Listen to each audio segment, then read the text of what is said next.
You're watching BCTV. We're all about Branford.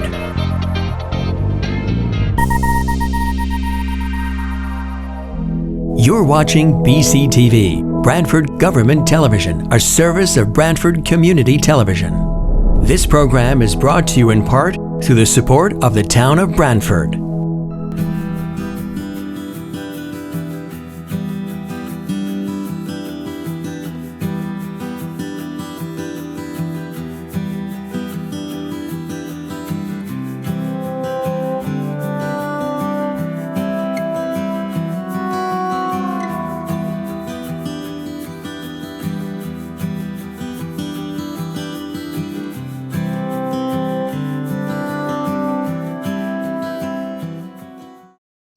Good evening, everyone, and welcome to the Board of Fire Commissioners meeting for April 22nd, 2021. We're calling the meeting to order at 7:05 p.m.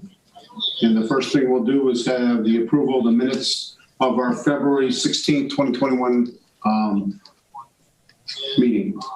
I'll make a motion that we approve the February. I'll second it. I'll second. Okay. Grant approval. Second. Discussion? All in favor? Aye. Aye. Aye. No voting.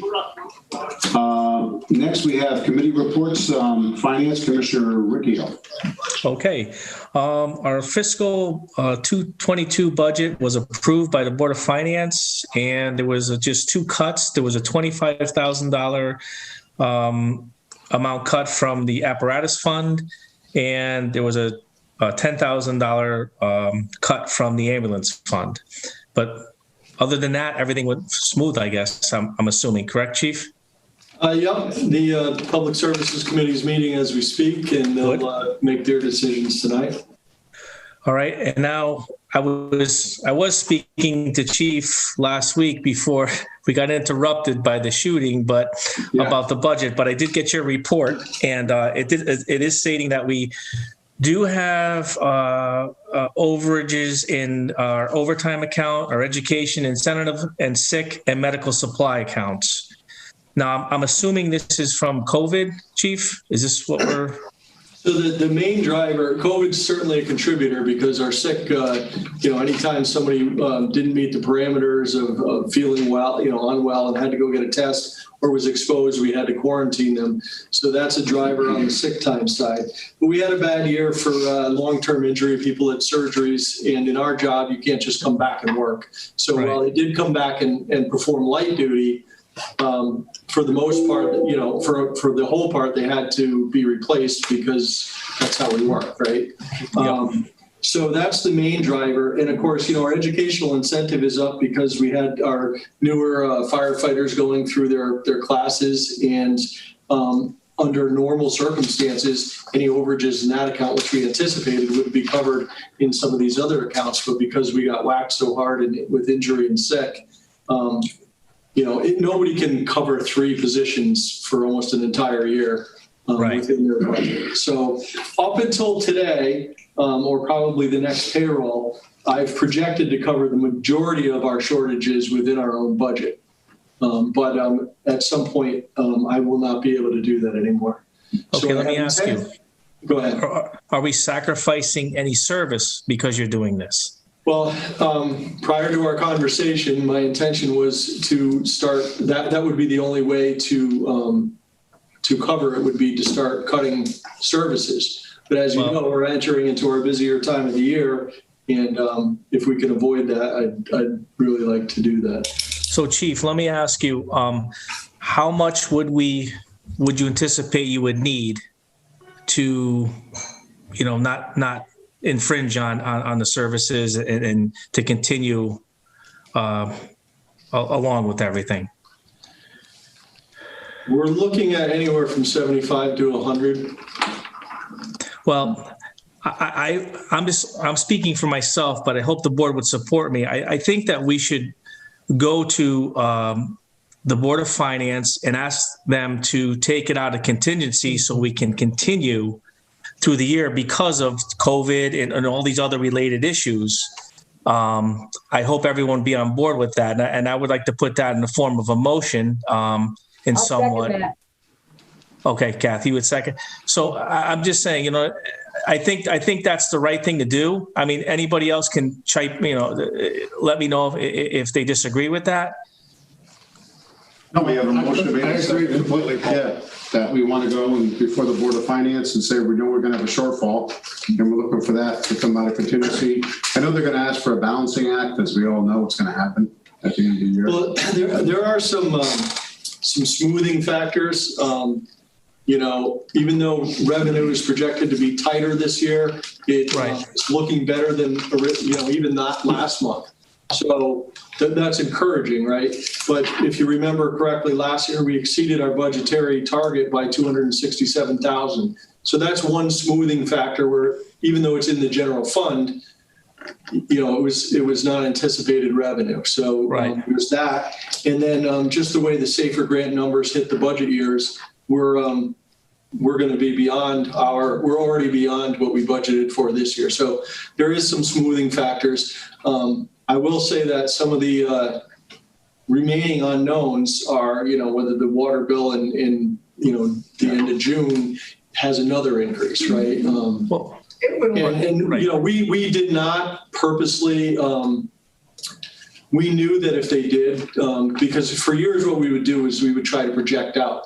So we were overtaxing for a lot of years based on projections. So when, we presented the budget this past year, we explained to all the decision makers that, let's not project this year, let's see where it goes, but anticipate in contingency that we may have to come back. So that's still sitting out there. I just want everybody to be aware of it. Okay, does the Board of Finance understand that their budget is in different time frames than ours, so there's no way we can project what they're going to bill us for? Yeah, as far as the water company, it's very difficult to try to project. We have reached out to them. They've given us some numbers. They're rarely accurate.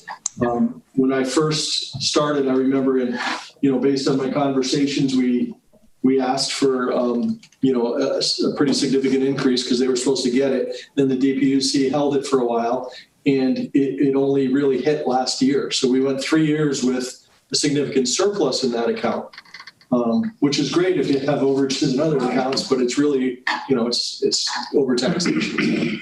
I think all in all, we're going to be okay. In all honesty, I think in each year around this time, I start to get nervous about the budget. And I've gone to, the finance director and the first selectman and explained the predicament. And, we've, been looking at these possible contingency hits of $100,000 and $150,000 and have yet to do it. So I'm confident we're not going to have that luxury this year. We will be hitting contingency for something, but the number itself is still kind of elusive at this point. By the end of this month, middle of May, we'll have a much better idea.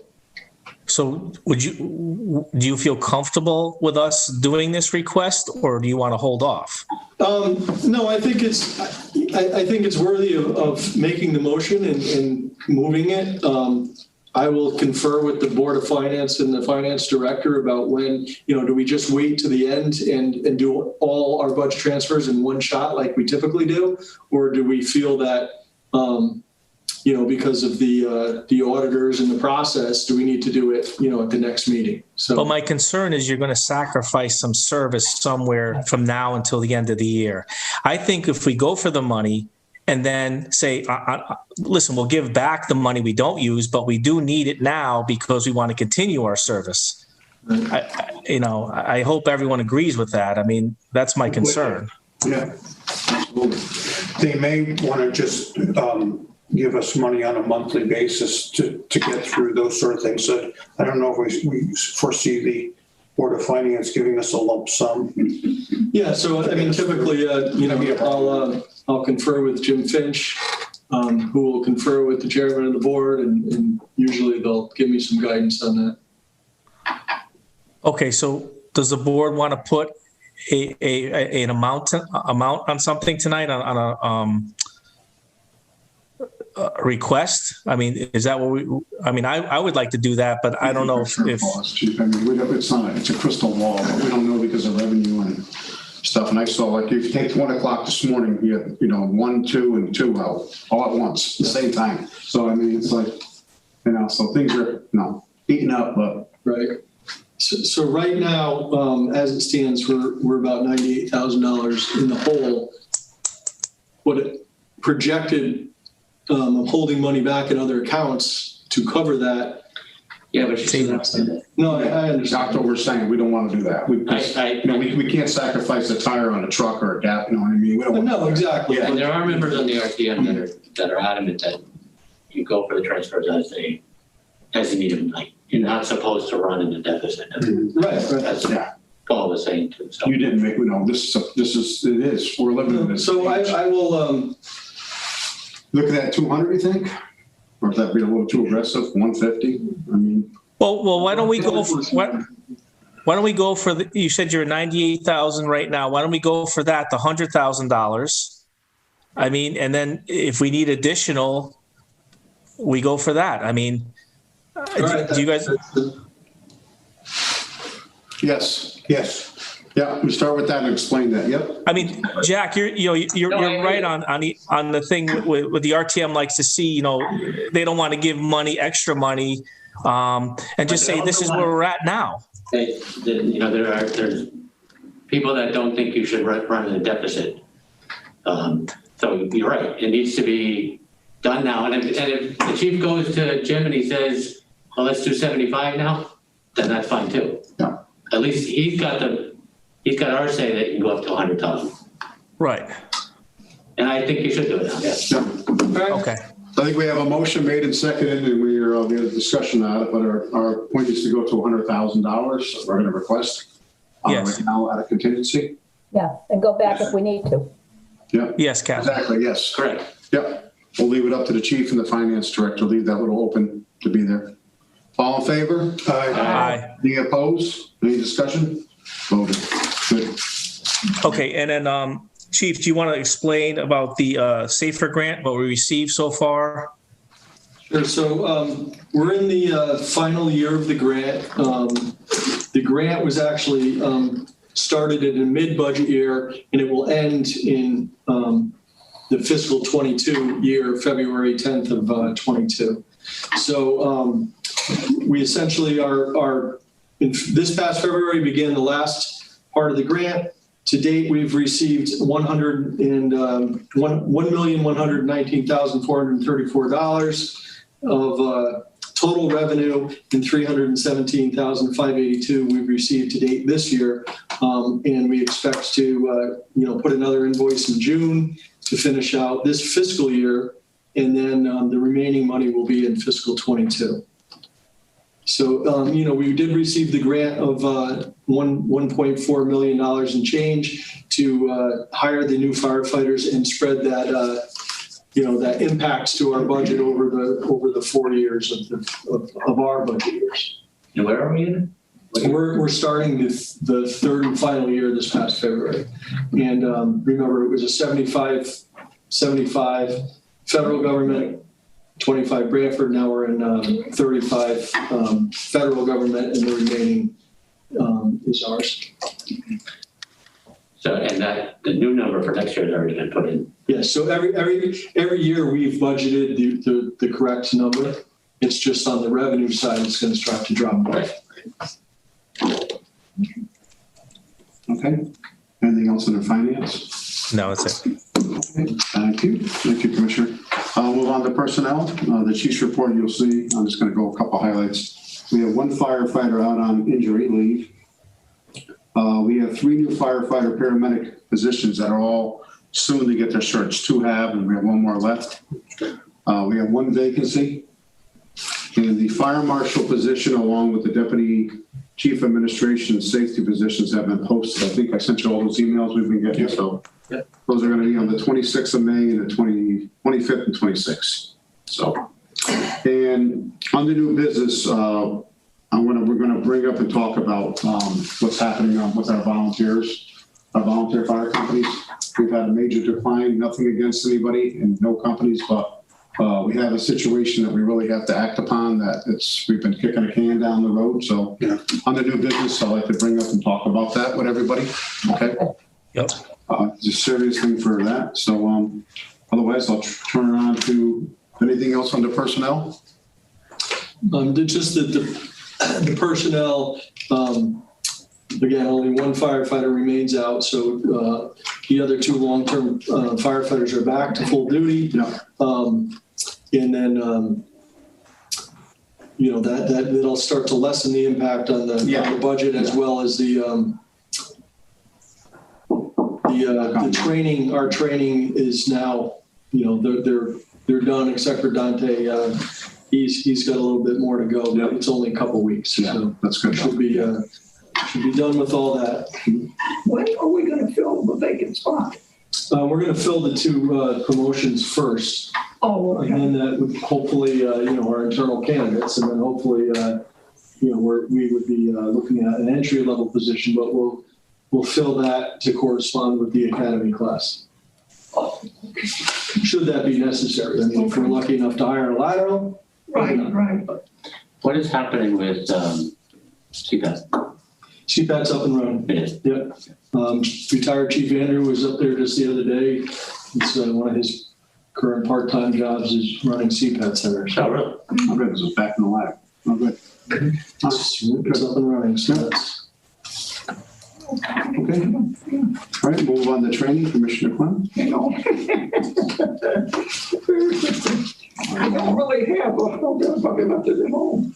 Would you leave? No, not gonna. We don't have a training report, but you certainly do. Yeah, no, it's under the chief, yeah. Bullet reports, and then you got about 50 pages of training, and I can stick to the bullet points. oh my God, bring that out. I thought, when's this gonna stop? Oh God. All right, so according to this, the members participated in more than 73 hours of training in 58 sessions this last month. All the COVID training restrictions have been lifted. Members are still following distancing, masking, and disinfecting. Okay, we did have there's a home on Pine Orchard Road that is being torn down. And we had the opportunity to use that for training. So you know how many nights we were there for this? They've been there every day for about the past month, maybe. Oh, sugar. Just short of a month, on and off, every shift pretty much went there every day. Oh, my God. And then, but Commissioner, it's one of those things where they go when they can and calls interrupted and then they have to go back. So. Right. No, I understand that. But all volunteer companies, with the exception of Company 5, were able to get through the training. Okay, good. I think a couple of companies went back twice. Right. Okay, Yeah. nice. Okay, they're doing ongoing training with the boat operators. They will be joining the Coast Guard for training in May. They will be consisting of both classroom and water training. And then our hazardous materials technicians will be doing some required training with the New Haven area special hazards team in Guilford later on. So, yeah, that's it. So I wanted to highlight those last two items about the Coast Guard. Okay. To Commissioner Riccio's point about cutting services. Right. This is kind of the retired hard training. We're taking our small workforce and we're asking them to be responsible for a lot of things. And that means we're very training intensive. And it's no longer feasible to do all of our training in-house while we're working because the call volume's too high. And especially for things like boat operators, which is extremely specialized, takes a long time to get members up and running and enough experience on the water. We don't currently have enough operators to be really comfortable with the number of people. So this is the type of stuff that we would lose if we don't continue the training cycle. Okay. And unfortunately, it is occurring in May, and that's when the Coast Guard's holding it. So, it'd be great if we could push it off to July in the new budget year, but this is Summer's almost over by then. You gotta kind of do I it. know, it's critical. Kind of has to happen. Okay, any other questions on training? Okay, apparatus? Commissioner LaFleur? We recently applied for the 2000 Assistance to Firefighter. This is a grant to help fund one of the new pumper trucks. The new engine 5 has arrived. It is in service, and a number of members have been checked out as drivers. The last time I was here a couple of weeks ago, Farquhar Drilling was putting brakes on engine 1. And ongoing preventative maintenance goes on and on and on. You did a good job with it. It really does. And As long as everybody fills out, goes to the firehouse. the pile of supporting reports that I pass on to you guys every month would be much thicker if, so I only gave you a month's worth of apparatus and training. But there is a lot of work that goes into it, especially in. So the fleet is it is middle aged to getting older, with the exception of engine 5 and engine 1. So the majority of the fleet is over 10 to 15 years old, and a lot of it's over 20. Hence the reason that we chose to apply for assistance to firefighters grant. It is almost like putting money in a slot machine if you get lucky, but you can't win if you don't play. So we think we wrote a good grant, and we'll see what happens. So, Chief, along those lines, if we were fortunate enough to receive that grant, that would be funding which piece? That would be funding engine 1, at which point we would revert back to what we originally had intended for us to do, which was to take the current engine 1, move it back as the spare, and then start to move things down into the less busy companies. That's the plan. Yeah. Good plan. Good. Anything else on apparatus? That's all I have. Okay, thank you. EMS, Commissioner Fox. Yes. The year-to-date ambulance revenue is 1.4, little over $1.4 million. As the chief said, down a little bit because we have done fewer runs due to COVID.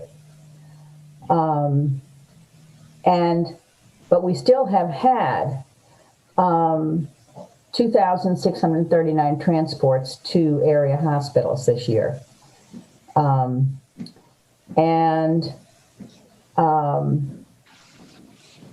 We think we're going to be all right with the revenue. It's coming back.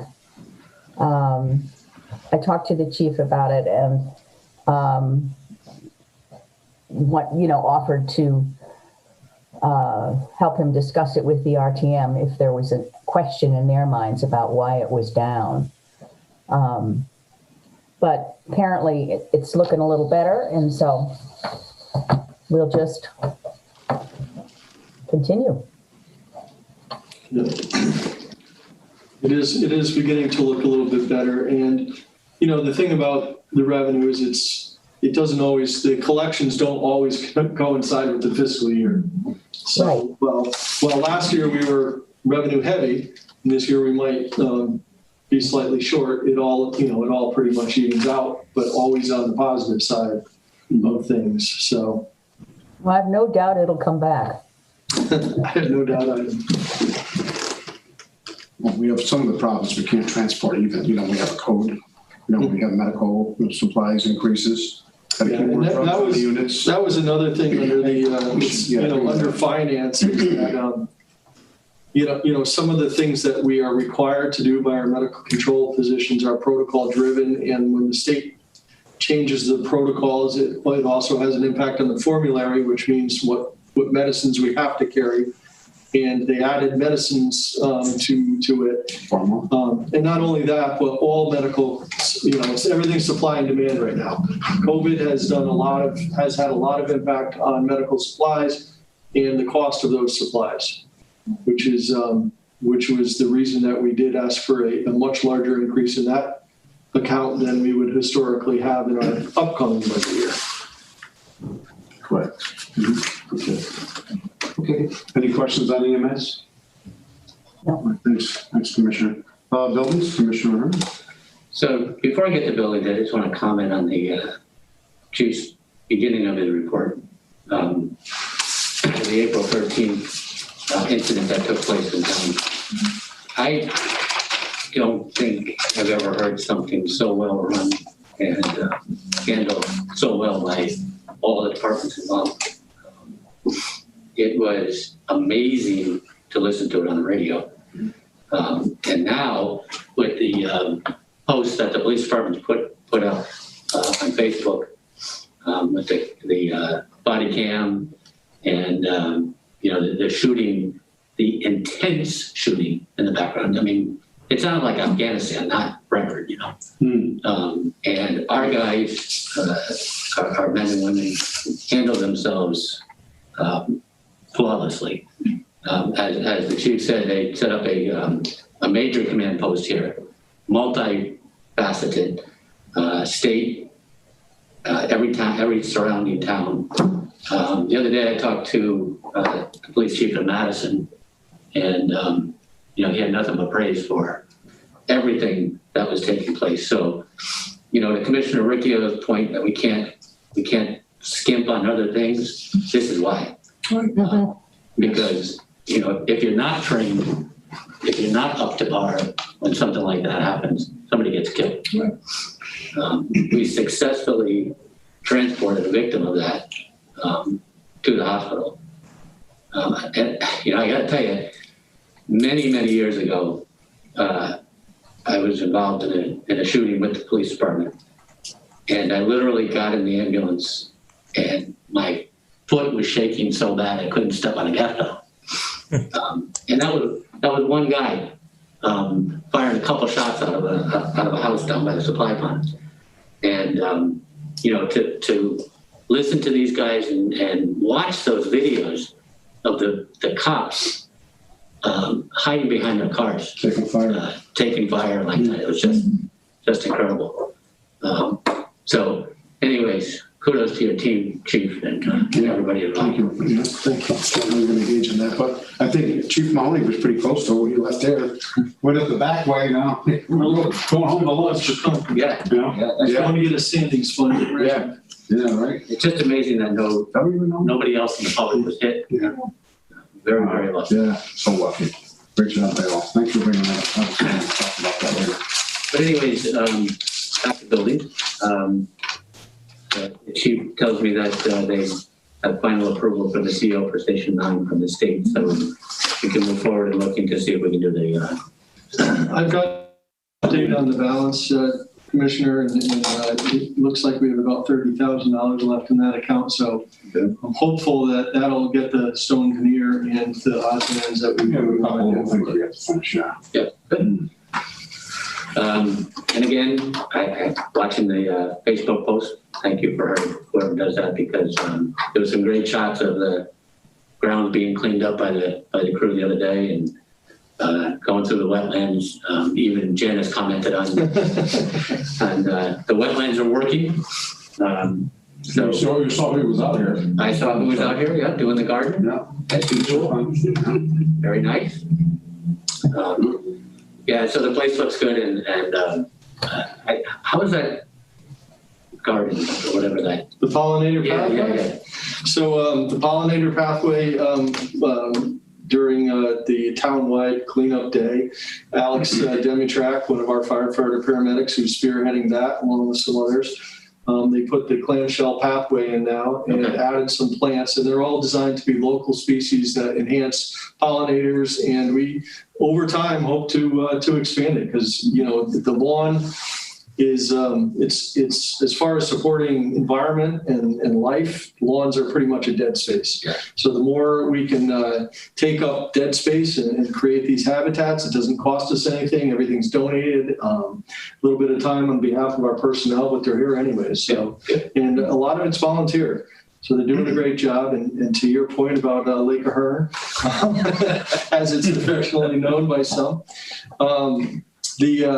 it's amazing the amount of diversity of wildlife. There are fish in the stream.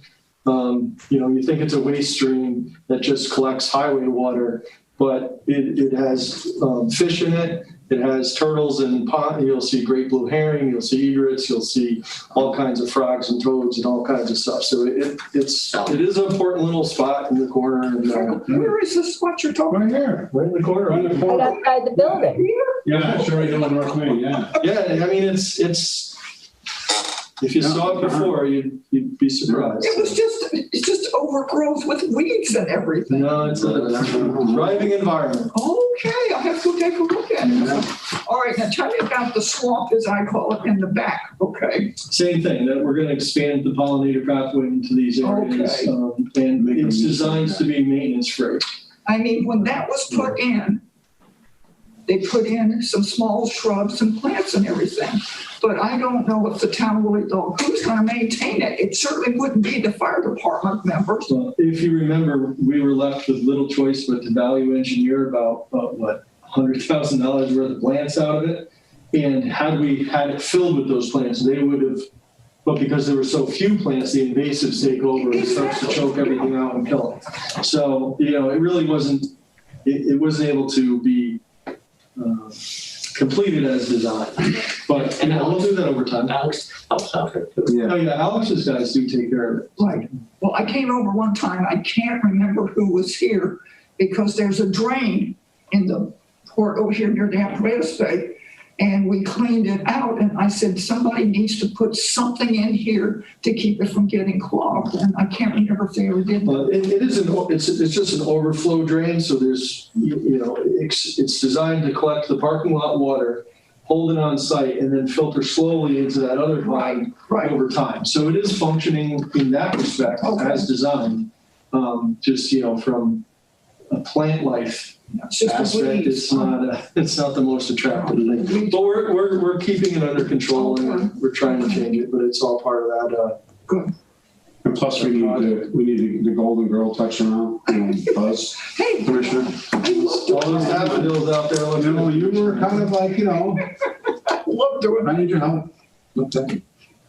Anything else on the buildings? All the other stations okay, Commissioner? 5, 2? Are they here? Okay. Pension? Pension, okay, the pension committee met last month, which was, we were all there. It was great to see everybody. We only get together generally once a year. So it was kind of, with COVID and doing the run sheets for the year, the numbers were down. We did not have as many volunteers meeting the criteria for the pension or the stipend. So DC Murray is in charge of doing that. So when we discussed it, he had a suggestion that we go before the Board of Selectmen to have them decrease, because with the pension, the volunteers have to meet criteria of 100% each year. It's drills, company meetings, and classes. So I think when we ran the numbers, there were only 22 volunteers who qualified under the 100%. So his suggestion was that we go before the Board of Selectmen and that we decrease it down to 75%, and then this would enable us to get more volunteers to qualify. So we voted yes to do that, went before the Board of Selectmen, and yes, they approved it. And we added 12 additional volunteers, so brought us up to 34 volunteers for the year. That is the least number that I can remember of active volunteers, and it scares me. And that's after you reducing 25% of the and that scares me, it really requirements. So anyway, in talking to the chief, that maybe we could get the pension committee back together again and discuss what we can do I think with many companies or many departments throughout the state, many of them are losing their volunteers too. Many of them don't even have volunteers. And as I've always said in my years on the board, I hope we never reach a point where we don't have volunteers anymore, because the ones that we have are of value to this department. Oh my God. So I agreed. I talked with Mr. Finch today, and that's fine with him, that we sit down and put our heads together to see if we can come up with a plan. Are you getting any reason, I know we're going to talk about on the new business something else, but are you getting any reasons why we're down so much? No. You would think more people would have more time Right, with right. COVID. I mean, that there were more around, they weren't working. I don't know. My theory is, I think it's age. Yeah, I think it's age. When I came on the board, many of the volunteers were just, kids practically 20 years old.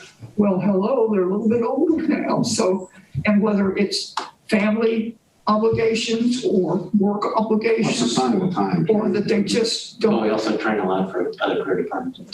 So That's true. anyway, so we'll put our heads, Sounds familiar.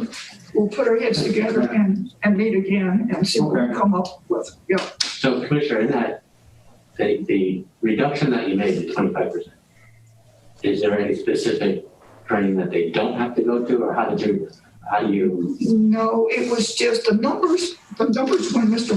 DC Murray ran it off, they were fairly close to, and so we just said, okay, we'll give them a little bit more credit. That's why we reduced it. But So the OSHA training was still required, Yes. and a lot of it was available online. So there was really not a lot of excuse. We held the live burns still. So all of that type of training, it was just a Monday night It was, training. But it's also important to note, two things I'd like to note under your comments there is that our volunteers that we have are dedicated, wonderful individuals who give everything they have to this town. It's just that they have lives and jobs, They do, and they're doing the best job they can. It's the turn as we turn over and we get older, we're not seeing the younger people come in, and if we do, they're not sticking around. And despite our best efforts in offering incentives and other things, they seem to have other priorities. as we all know, it's fire. I mean, there is so much training that is required, and much of this you can do online. But again, you have to have the time to do this. Company meetings, okay, I don't think there were too many company meetings held last year, so no big deal. Well, that's kind of, so the points are overall, right? Yeah. So we just reduced the overall number of Yeah. points. So if you couldn't go to company meetings, which, it's a lesser category of points, but Right, still. right. And it's also important to note that we never stopped members from responding to calls. Exactly. So they were always able to respond to calls. And the same people that respond, you have some volunteers that can respond to, and they're in the same boat, they're families and kids and jobs, and they are responding to 200 calls. And then you have younger members who, don't respond to the 40 required calls they're supposed to go to. Exactly. And they're dispatched to hundreds of calls. So, some of it is driven by the individual and the motivation and the dedication. And I think that's just it's a sign of the times. Well, as the chief says, I mean, we require you to only do 40 calls a year. Oh my God, but the number of calls for each one of the areas, my gosh, can be over that. So you wonder, okay, if your company got 60 calls, but you only showed up to 20, what the heck's going on here? Yeah. So There isn't a company in town that doesn't get dispatched to less than 200. exactly, yeah. We are a busy department. Yeah. Okay. We'll move on now to the chief's report. I know you gave it to us. We probably covered a lot, Chief. Yeah, I'd just like to expand a little bit on Chief Ahern's comments and just read some of the highlights of my written report, especially at least the first paragraph here that, we were faced with the shooting on April 13th. And I for one, just want to give, we have a great working relationship and always have with our police department. And, for whatever reason, that's not the case in a lot of towns, but our police department and the fire department have always worked extraordinarily well in partnership. And I got to say, these police officers demonstrated extraordinary courage, facing down a barrage of deadly fire, containing an active shooter and protecting the public without regard for their own safety. I personally witnessed our police officers' selfless actions from a vantage point initially too close for comfort. I was actually in the Canoebrook parking lot as I was leaving work when the call came in. To your point about the gunfire, it is something that I never want to experience again. And for those citizens and police officers that were much closer, God bless them. I wish to commend our 911 dispatchers who handled the incident as the epitome of calm under pressure. Their direction no doubt saved lives. And if you listen to the radio, which is now online, you'll hear her cautioning, giving direction that this is a real shooter. They're shooting out of multiple windows, and to use caution and take cover. The fire department responded to the incident along with the police department and our mutual aid partners, and our crews performed with professionalism and compassion under unprecedented conditions, and I cannot express how proud I am to be part of the extraordinary team of professionals. We did have medics in bulletproof vests and helmets, which unfortunately we provided to them recently in the last couple of years. And they were positioned to be a rescue task force if that was necessary. Thankfully, a lot more people weren't hurt. I'd like to thank our mutual aid partners. Guilford and East Haven both covered our borders. AMR came with a team of 5 ambulances and staging in case they were needed. Again, thankfully they were not. We did treat and transport the lone victim of the shooting, and we wish Mr. Patel well. He did stop by and thank the responders with his family, and we certainly appreciate that and wish him a speedy recovery. And I think it's also important to note, because I did get some questions about this. During the incident, 3 emergency messages were sent via the CT alert, and that's the reverse 911 system. It is designed to encompass the area in immediate danger. It is purposely not designed to be a, hey, watch, this is going on. That's not what it's designed to do. Because historically what happens is when you send out these messages to a bunch of people who don't need to take action, they're far or distant from the area, they inundate our 911 center with what does this mean? What am I supposed to do? And it compounds the problem. So for those who had questions about that, I apologize that you weren't included in those messages, but it is industry best practice to do that. We targeted them specifically. And it's also important to know that, especially incidents like this came up so quickly, and it was an all hands on deck immediately. Who's going to do this? What job position who wasn't already buried up to their neck in managing an incident or answering 911 or there's only 2 dispatchers or 3 dispatchers on duty at any given time in communications, and you're answering 911, they're answering business lines, they're answering radios for police, fire, EMS. There's a lot of work that's getting done at the same time. As we were able to, I did work with Tristan Malisi to craft community messages, which we sent out to the community via our non-emergency communication, which is the Be Informed system. It's an email system that you can sign up for on the town website. I've included the links in my report for the citizens that may not be able to get them, but I encourage them to sign up for both. And the other part about emergency messaging that I think people need to really understand is that if we send out messages all the time to people, they become immune to them. There's just another noise on their phone. When we send out an emergency message, we want people to take action. It's an emergency. And if you just want to know what's going on, I suggest you join social media, or you join the Be Informed system, or we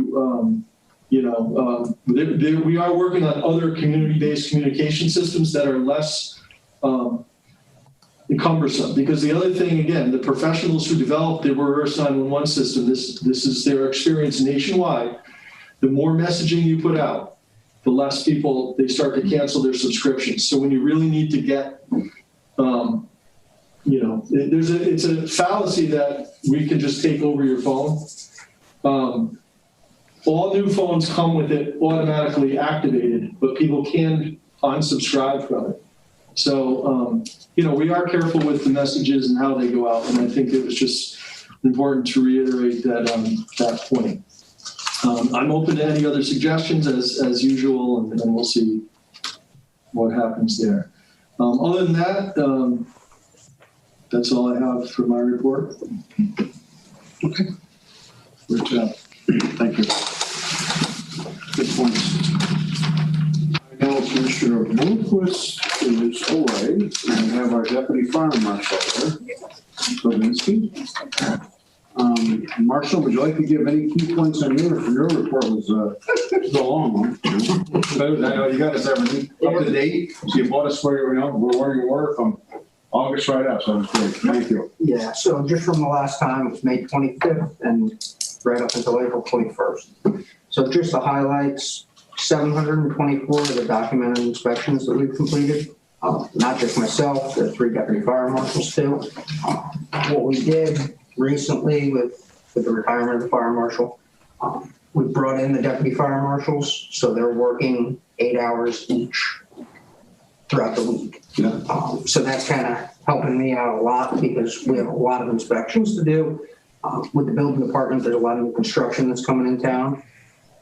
With the COVID restrictions over this past summer and into the fall time, a lot of tents went up at establishments, which brings a whole host of other issues. Fuel-fired heaters that are outside. So we had to look at that. We had to go out to all those establishments.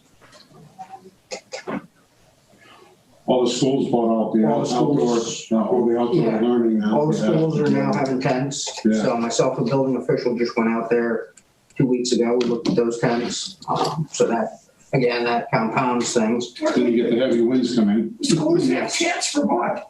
Huh? You said, They have outside learning centers. Yeah, they're outside. trying to bring the students outside. oh, Right. They're everywhere, Buzz. If you go around, Yeah. they'll see them. Right down by your house, you're going to see them there. okay. Right on Sunny School, you'll see anywhere. School has them, yep. Yeah. Yeah, so they're trying to get the students out, now that the weather's getting a little bit better, but still keep them out of the sun. All right. One thing I want to highlight, we'll go down to the fire prevention. All right, so we've been doing the poster contest in schools the past few years, more aggressively in the schools. So this year we did actually have a 4th grader that won the New Haven County. Right? So we haven't had any sort of recognition ceremony. It was scheduled for March from the state with the COVID restrictions to be determined. So we're still in touch with them. But the students did get their award from us. They did get an award from the state. And that's pretty much it. It is an all-encompassing report. But that's the highlights of it. No, you're doing a great job. I know you got inclusion going on with all the marshals that you're using, so that's great. Yeah, you get a lot of things accomplished. Yeah, we're trying. It's the time that it takes. I think in one of those I highlighted it. A typical plan is 2 days worth of work. Yeah. And then there's a lot of back and forth with people, so it sometimes takes a little bit longer. And to really document every interaction and whatnot with people while you're doing a plan review, you'd be inefficient at your job. So it takes a while to get through. How's the goal going on the 3 families? Bob, has it been really, people have been open to making changes and getting things more safe that Yes. they never really realized, Yeah, so recently what we did, I got the list from Town Hall, and we get in an Excel spreadsheet. So I take the list, I divide it up into 3 sections. We give it to the 3 deputy fire marshals. As they're coming in, they have this as their list. So they're sending out the letters. If they don't hear back from the people, they're sending out another letter. They're trying to make contact with people as best they can, and then get into the house, right? But they've all been assigned this chunk of probably about 45 or 50 units each. And, one of the things that I learned when you get the Excel spreadsheet, it gives you, for instance, Montoya, right? So one of our deputies has Montoya as their inspection. It comes up in one line as Montoya, but there's 98 units. So it's more than just one inspection. It takes you quite a few days in logistics when people are actually home to get in there to check things like smoke alarms, the electrical panels, all those type of things. And then we also address, as we see it, any sort of a hoarding condition that we can run into. For that, we involve the counseling center, and we involve the shore health department. There are a lot of things that come into play as we pick up on it. Factors. Yeah. But the multifamilies are coming along. Good. So listen, I get the phone calls, as you know, and I'm honest. I tell everybody, don't be afraid. They're only here to help. That's all they're doing, is they're trying to make everything safe so we don't have a problem. That's all. That's all. They're not out to penalize you. They're out to help you. That's all the fire department's trying to do. So, you know. Evidently, you're too modest to mention one of your bullet points there, and that's you completed your Bachelor of Science in Public Safety Administration. Congratulations. You're going to tell us that. Yeah, I left that down on the bottom. Down at the bottom. For professional development. A lot of hard work considering he's a Congratulations. Good job. full-time employee and a full-time dad. Good job. Husband. Any questions for the marshal? No, just congratulations for finishing his degree. Yes. Thank you. Yeah, He's been doing a great job too. no, it's great. Yeah, thank you. But you know, this is something I've learned over the years, is that I don't know when I got the paperwork that basically explains what the fire marshal's position, what he does. There is no way in this world one person, and I said this before, even when we Unlimited mandates. can do this. There's no way. I mean, you've got A all. lot of people don't agree with that, but we all understand that. Well, yeah. And hence the reason that we split the position to begin with. Exactly. I mean, I remember years ago, we had a discussion Mhm. about, and I think this was before Bobby's time, was to take the fire marshal out of fire headquarters and move him up to town hall so that he would be away from whatever's going on down here. But again, though, you just can't have one person doing this. There's too much. You have 2 families, 3 families, homes that need to be inspected according to the paperwork that I read. This is supposed to be done on a regular basis. How in the world are you going to do this? Every liquor establishment, every Exactly. daycare, every healthcare, every multifamily, You know what? religious. I try to keep it simple with anywhere that people get together and anywhere that people sleep. We have to be every year. All the other places about every 3 years. So. Well, what is scary is the fact that, okay, I think as a fire department, we've tried to teach people over the years to get smoke detectors, to get CO detectors and everything. And you'd be probably surprised how many facilities here in town, they don't have this. And you wonder, what the heck is wrong with you? You know. Well, we work very hard to put ourselves out of business, right, Bob? I mean, we do. We try, but, you know, and overall fires themselves are down, but when they Well, occur, that's true. they're hotter, the fuel packages, they burn faster, we have to get there quicker, and they're quite frankly more dangerous just because of the fuels that are involved. Everything's being Right. petroleum. Well, even the fire that you guys had up on the East Haven line here, did you ever figure out if kids set that off because that? Yes, actually, we had a young man come and take responsibility for that. Oh my Just a God. campfire that thought was extinguished, but the wind picked it up when nobody was there and they got out of it. So they were brought in and we worked with them and the parents and, you know, not every young man or young person has the courage and the conviction to come and say, hey, I'm really sorry. I think I may have been responsible for that. Bless his And heart. Good. that person did. So kudos to them. That was scary. Oh my God. Okay. Okay, good job. All right, move on to old business. Anything under old business? Nothing. We want to just, I'll just quickly give you an update on the fire police situation. We did, after our last discussion with the fire I police, got found out today.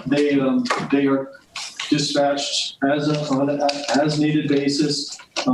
They were somewhat displeased with that, but as I explained to the captain, we have to have accountability. We don't always need people out there, and just the fact that you're out there puts you at risk. So after that, they've settled into their newest routine. We're working with the pension committee to ensure that they're able to earn points for the pension committee, because it's not fair to reduce their calls and then say you didn't make them. So they are a dedicated group. They're invaluable when they come out, and we appreciate everything they do. And so I'm satisfied with where we are today. And they're getting toned out now, which is like a regular company. Like they got toned out, so it was good. Yep. Okay, new business.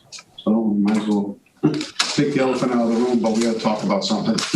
So as you saw in the chief's report, we have a declining number happening, and nothing against the volunteers we have. They're all top notch. But I think as you can do the numbers from the 41 to the 25, take away 6, we got 19 amongst the town of Branford that are trained up to be, as all trained to the same level as our career department. So we definitely have a major problem. The chief could speak about it more. I know his frustration. We talked pretty much about it, and I know Chief Ahern is aware too. I think all of us all monitor what's happening, and so we have to come up with some new ways of doing things, because we definitely need backup in this town. We just can't rely on the mutual aid all the time. That is coming, because it's happening to all our neighbors all around us. So, Chief, I'd like to turn this over to you to start the ball rolling on this. And it's important to note that it's not just the chief that notices it. I've received, a bunch of concerns and calls from commissioners and others saying what's going on. This company isn't getting out. This company, recently today we had a complaint that, we had a CO call. The party was asked to leave their building because CO is colorless, odorless gas that can cause, illness and death. So it is the 911 dispatcher's job to recommend that they, wait outside. And they were upset that they were standing outside for 15 minutes and nobody showed up. Unfortunately, the nearest volunteer company that would be responsible for that, during regular business hours, there's just nobody around. They're working. So the only career fire engine, engine 1, has to respond from headquarters all the way down into, in this case, it was on Waterside Drive in Pine Orchard. And, it's a long response from headquarters to some areas of town anyways. And with fires, again, being, burning faster and hotter by the time we get discovered, they can quickly get out of control. So it's important that we get there quickly. The standard of care is 4 minutes. And then we're supposed to assemble 15 firefighters on the fire ground for your average residential structure fire within 9 minutes. Within 9 minutes, we're supposed to be able to initiate a sustained fire attack, and then within, and those times are a little extreme if you're going to make any kind of difference in fire control besides maybe saving the neighbor's house. So, we are concerned about the numbers. There is, Company 4 in Short Beach is a company that misses about 90% of their alarms. Our volunteer rescue squad is no longer. Its captain is one of our best firefighters, an extremely veteran and seasoned firefighter, but again is responsible for young children at home and being a family, and he works. It has a lot of responsibilities at work. It's really difficult for him to get down, but he's only one person. And there's 2 other people that are even 2 or 3 other people that are even members, and they're all in the same boat. So, unfortunately, when they do respond in the time it takes them to get there, because that's another factor overall in this equation, is that to be a volunteer, responding from your house to the station, getting your gear, getting on the vehicle, and then responding, oftentimes we have to cancel you. So that compounds kind of the frustration, because when they do respond, they'll get there, and maybe it's a motor vehicle accident, they'll get the rescue out, and just as they sign on the air, we're canceling them because we don't need them. So then they say, well, I'm not even going to go. So you see how this all can compound on everybody, but it is getting to the point of desperation, because volunteers are not simply just a group of backup to the career staff. The career staff's divided on one career fire engine, so one suppression unit, one firefighting vehicle, 2 ambulances and a rescue truck, and that's your entire 10-person shift. Of course, EMS is our largest, daily call volume. The ambulance service part is that, and everybody's cross-trained dual role. So if the fire comes in, we drop, whoever's here, they go to the fire, and we backfill the ambulances, et cetera. But the reliability of having that backup, having another engine company that's strategically located to be able to respond within that 4-minute, 5-minute time frame to any emergency, it's time for the town to start thinking of a longer-term strategic plan. The town's getting more built up. Traffic is a nightmare, especially in the summer. And our volunteer situation is getting worse by the day. So it is my intention with the new assistant chief to begin a 3 to 5 year plan.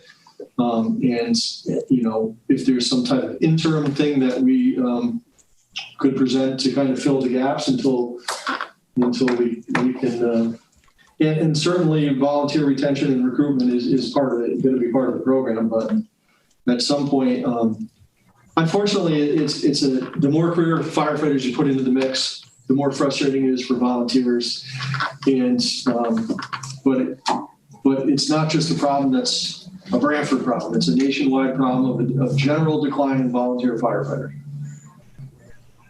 That's Yeah, I think just recently where we've come to is you used to get a company, when you get the big one, whether it be a brush fire like you had or a structure fire, maybe it takes a company 15 minutes to get out because they're home, they got to put kids, whatever. But recently, when you get the big fire, they don't get out at all. Hours have gone by and the truck just doesn't move. And what concerns me is it becomes as with the gentleman you had this morning, hey, I live right next to a firehouse. What are you talking about? It's a false sense of security for people. They think because they live next to a firehouse that there's a fire truck there's got to get out. And that, unfortunately, is just not the case anymore. So, I don't know how we make the more public awareness. I can certainly bring it back to other people, but it needs to be. We don't want. I can see an association, for instance, saying, "What do you mean you're closing a station down and going crazy?" But the fact of the matter is, we're just not going to do that. We're not going to hit a light switch. We're going to have the backup that you're talking about. But whatever that plan, and I think it's a great idea to have the chief start to do that. Right. It's something we've talked about for a while. And sure. Time is here. We got to do it. We got to do it. I had also had some conversations that maybe some type of committee be formed with members of the fire commission, certainly advising with the chiefs and the department, but even with the first selectman, some involvement with human resources, finance, and the public at large. Public safety. So you're not just taking our word for it, and look at the situation. And ultimately, it's what type of fire protection the town decides they can afford. Obviously, we could put firefighters in every stations within 4 minutes of anywhere in town. What's the cost of that? That's probably not something the town's going to be able to afford. So determining what level of protection and what you're willing to.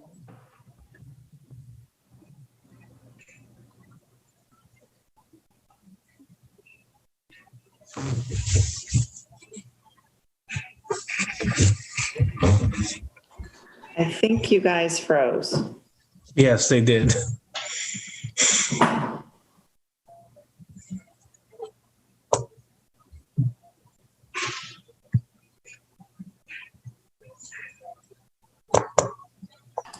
Hey, Chief, can you hear us?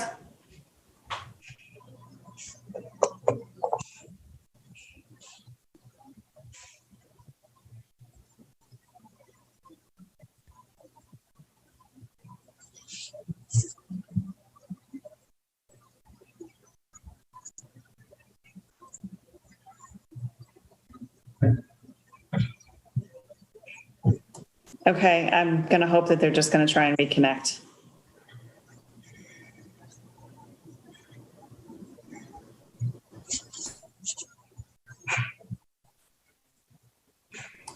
Oh, thanks, Henry.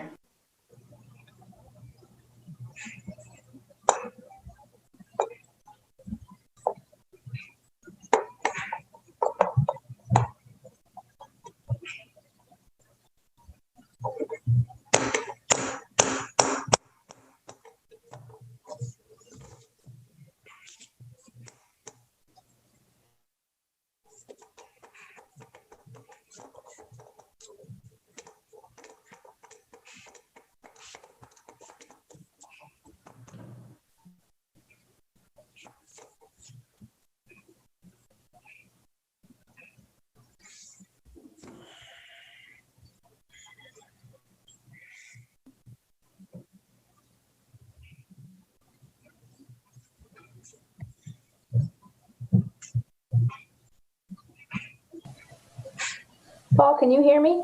Now I can. I didn't hear you before. You know what? I realized I was on mute. Oh, so I guess we're off the meeting. Just when I was going to jump in with my comment. I know, I had one too. I was like, you know what? You're on mute. Trista's on mute. I can't hear her. Trista, you're on mute. Sorry, I know, I do Okay. that all the time. I thought I unclicked it. I'm going to call and see if you're going to reconnect? Oh, okay. Oh, there we go. I see Jack coming on. I don't see anything yet. Okay, there's another minute. I mean, well, I'll give you as long as you need. We're just waiting. Can you see us pretty much? No, I see your name and I can hear you, but I don't, there's no. How much of it did you miss, Trista? I forget where were we, Paul or Kath, when I was about to say something. That's what I know.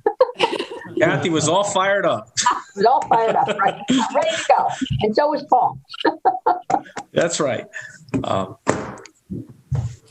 No, we heard Chief talking about the volunteers not being,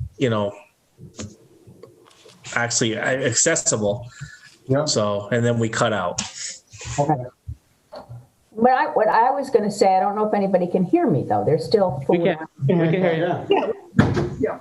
Can you hear me? Bring up that. We'll just do Okay. All I wanted to say in response to the chief or to the board is, I think we as a board have a responsibility to the citizens and the leadership of the town to lay out for them what the future looks like and give them the opportunity. They need the information for long-range planning because this is not going to get better. Right. No, it's been declining. And so we can figure out some short-term measures or various interim steps, but in the long run, as the town continues to grow, they have to prepare fiscally for what it's going to take to provide public safety. Exactly. Yep, agreed. Yeah. The infrastructure has to go along with the growth. Right. Has to actually be ahead of it. So, yeah. Okay. Well, Chief, you and Assistant Chief, one of us are starting something.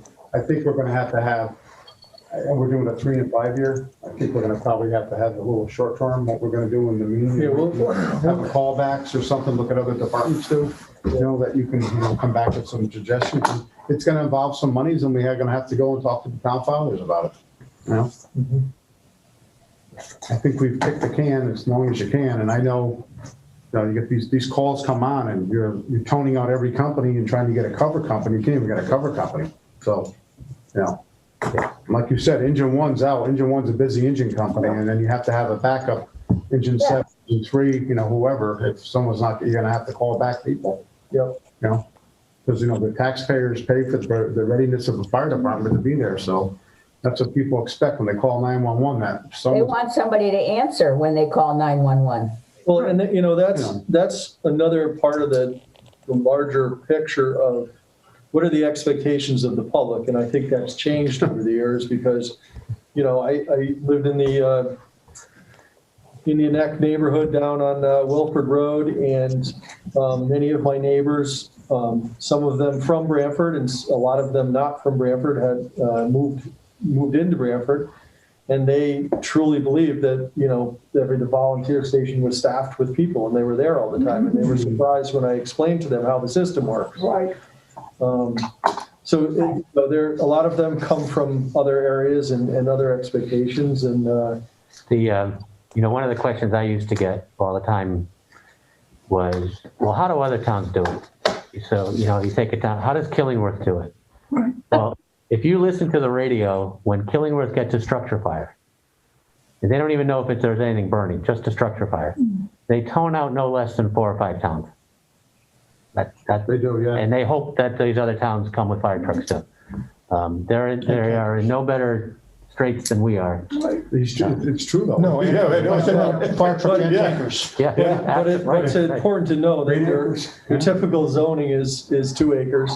And so Yeah, there's no comparison. if a Right. house burns in Killingworth, while it may, destroy that person's house or that family's house, the likelihood of it affecting their neighbor is much less than a lot of places in our town.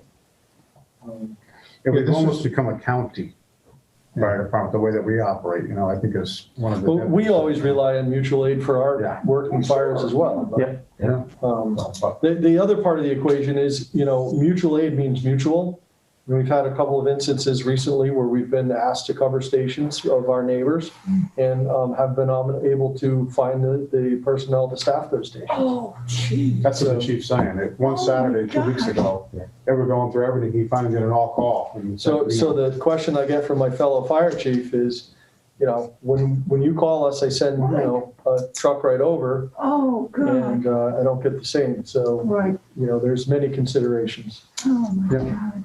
So it's come to a head. Yes, we Yeah. have. You talked about this for a lot of years. You talked about this. Right. Yeah, Chief Ahern did. Yes, she- So what do we need to do tonight? Do we need to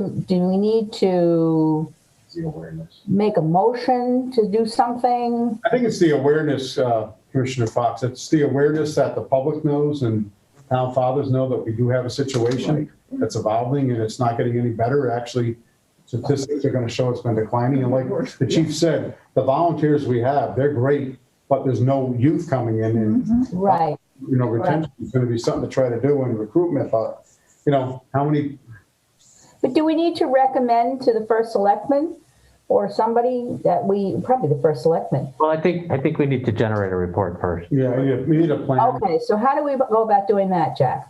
So maybe you missed it, what the chief said, he was between him and the assistant chief, Right. they're going to develop that. Put their heads together. Okay, we might have missed that while you were frozen. Yeah, So next month we'll have something to start with and we're going to build upon it, Yeah, Okay. just the, used to do it years ago, just for the commission looking at the statistics for the fires for that month. You can probably spit that out in Firehouse. Yep. And you'd be able to see, X fire came in at 7:04 in the morning and what trucks got out and what didn't. So those kinds of things. And it's, it makes it part of the record. And I think that's what's important tonight is Yeah. part of the record that, there's something's going to be done. We're got to look into it because, we don't want people to come back to us when something bad happens and say, well, you knew about this and you didn't do it. Didn't do anything, yeah. Exactly. We can get enough help from eventually, but in our business, it has to all happen at the same time and quickly. Yeah. So, Okay, all right, we've got a plan. So this will be, new business will be New old business for next, Yes. yeah, Okay. yes. Yeah, just so everyone's aware of that. Keep it on the table. In other words. Now, I think we took care of the other problem we had, chief. We got the fire police under control. Now, if we can, Yeah. we'll get this going and we'll try to fix this if we can. If not, we're gonna have to come up with a plan B and C and D. And so. Mhm. All right. Okay, you're not getting grayer. Your hair's looking good. Okay. Yeah. what I heard the other day. Anything else under new business? Any other items to talk about? Okay, otherwise we'll look for a motion to adjourn. Motion to adjourn. Second. Okay. All in favor? Aye. Thank you all. Be safe. 8:18. Thank you. Alrighty.